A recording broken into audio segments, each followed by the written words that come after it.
اب شیخ عبد القادر جیلانی رحمۃ اللہ علیہ کے خطبات کے مجموعے الفتح الربانی یعنی فتوح ربانی کے اردو ترجمے کا 46واں خطبہ پیش کیا جا رہا ہے، جس کا عنوان ہے مخلوق کو دیکھنے والے دروازوں کو بند کر کے خالق کو دیکھنے والا دروازہ کھولنا چاہیے۔ 46ویں مجلس دنیا کے چھوڑ دینے کے بیان میں اتوار کے دن 28 رجب 545 ہجری کی صبح کو خانقاہ شریف میں ارشاد فرمایا، دنیا ایک بازار ہے جو عنقریب بند ہو جائے گا، تم مخلوق کے فضل پر نظر ڈالنے کے دروازے کو بند کر لو اور فضل الہی پر نظر ڈالنے کے دروازے کو کھول لو۔ تم صفائی قلب اور مقرب سیر کی حالت میں اپنے مخصوص امور میں کسب اور اسباب کے دروازہ بند کر لو، نہ کہ ان امور میں جو کہ تمہارے اہل و عیال متعلقین کے ساتھ عام ہیں۔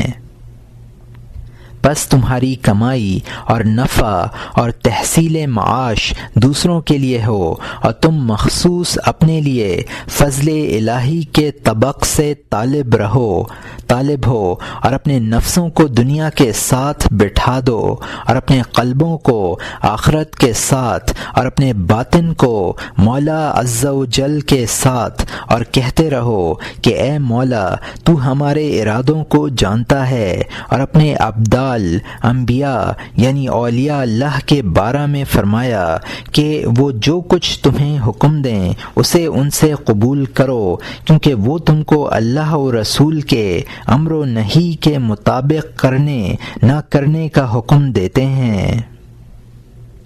جب انہیں بلوایا جاتا ہے پس وہ بولتے ہیں، دیے جاتے ہیں پس اس کو قبول کر لیتے ہیں۔ ان کی حرکت اپنی طبیعتوں اور نفسوں کے مطابق نہیں ہوتی ہے، وہ دین میں اپنی خواہشوں کی وجہ سے کسی کو خدا کا شریک نہیں بناتے ہیں۔ انہوں نے تمام اقوال و افعال میں رسول اللہ صلی اللہ علیہ وآلہ وسلم کا اتباع کر لیا ہے۔ انہوں نے اللہ عز و جل کا قول ما آتاکم الرسول الآیہ، جو کچھ تم کو رسول دیں پس اس کو لے لو اور جس سے منع کریں پس اس سے باز رہو، سن لیا ہے۔ انہوں نے رسول اللہ صلی اللہ علیہ وآلہ وسلم کی پیروی کی، یہاں تک کہ حضور نے ان کو اپنے بھیجنے والے کی طرف پہنچا دیا۔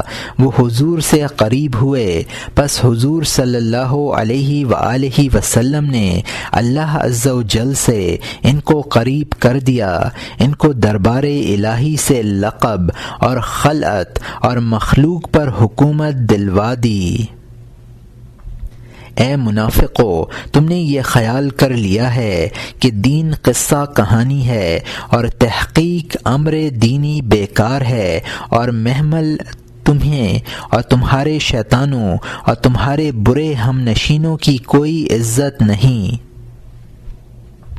اے اللہ، مجھ پر اور ان پر توبہ ڈال دے اور ان کو نفاق کی ذلت اور شرک کی قید سے خلاصی دے دے۔ تم اللہ عز و جل کی عبادت کرو، حلال کمائی سے اس کی عبادت پر مدد چاہو۔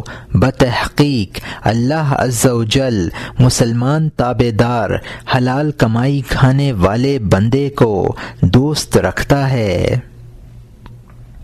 اللہ تعالیٰ اس بندے سے محبت کرتا ہے جو کھائے اور کلام کرے، اور اس کا دشمن ہے جو کہ کھائے اور کام نہ کرے۔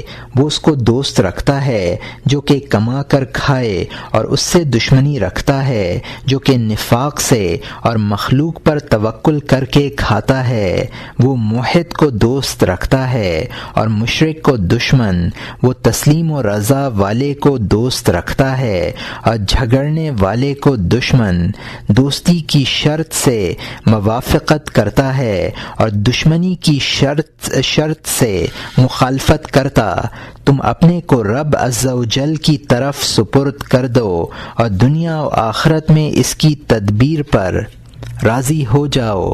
ایک زمانہ میں میں مبتلا بلا رہا، بس میں نے اللہ عز و جل سے اس کے دفع فرمانے کا سوال کیا، بس اس نے دوسری بلا اس سے زیادہ مجھ پر اور بڑھا دی۔ بس میں حیرت میں پڑ گیا اور ناگاہ ایک کہنے والے کی آواز آئی کہ کہتا ہے کہ کیا ہم نے تجھ سے حالت ابتدائی میں یہ نہ کہہ دیا تھا کہ تیری حالت تسلیم کی حالت ہونا چاہیے؟ بس میں نے ادب کیا اور ساکت رہ گیا۔ تجھ پر افسوس، تو دعویٰ تو محبت الہی کا کرتا ہے اور غیر اللہ کو دوست رکھتا ہے، وہ سراپا صفا ہے اور اس کا غیر سر تا سر کدورت۔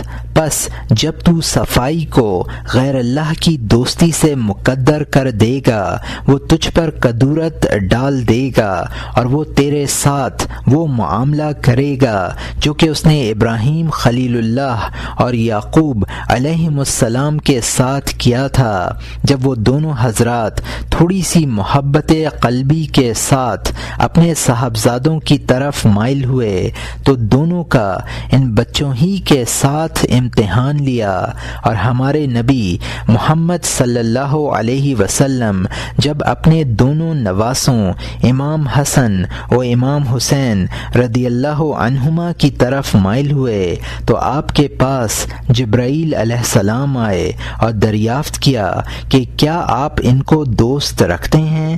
فرمایا ہاں۔ یہ سن کر جبرائیل علیہ السلام نے کہا ان میں سے ایک کو زہر پلایا جائے گا اور دوسرے کو قتل کیا جائے گا۔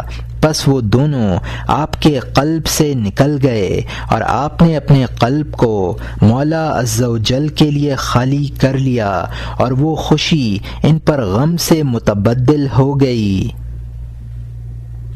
حق عز و جل اپنے انبیاء اور اولیاء اور اپنے نیک بندوں کے دلوں پر بڑی عزت رکھنے والا ہے کہ غیر کی طرف متوجہ نہیں ہونے دیتا ہے۔ اے نفاق سے دنیا کے طالب، تو اپنا ہاتھ کھول، بس اس میں تو کچھ بھی نہ پائے گا۔ تجھ پر افسوس کہ تو نے کمائی کو چھوڑ دیا اور دین کے بد لوگوں کے مال کھانے بیٹھ گیا۔ محنت مزدوری کمائی تمام انبیاء کرام علیہم السلام کا پیشہ تھا، اس میں سے کوئی بھی ایسا نہ تھا جو کوئی نہ کوئی پیشہ نہ کرتا ہو، اور آخر میں بِإِذْنِ الہی مخلوق سے انہوں نے کچھ لیا۔ اے دنیا کی شراب اور اس کی شہوتوں اور ہوسوں سے نشہ میں پڑ جانے والے، ان قریب تجھے اپنی گور میں ہوش آئے گا، سمجھ جا۔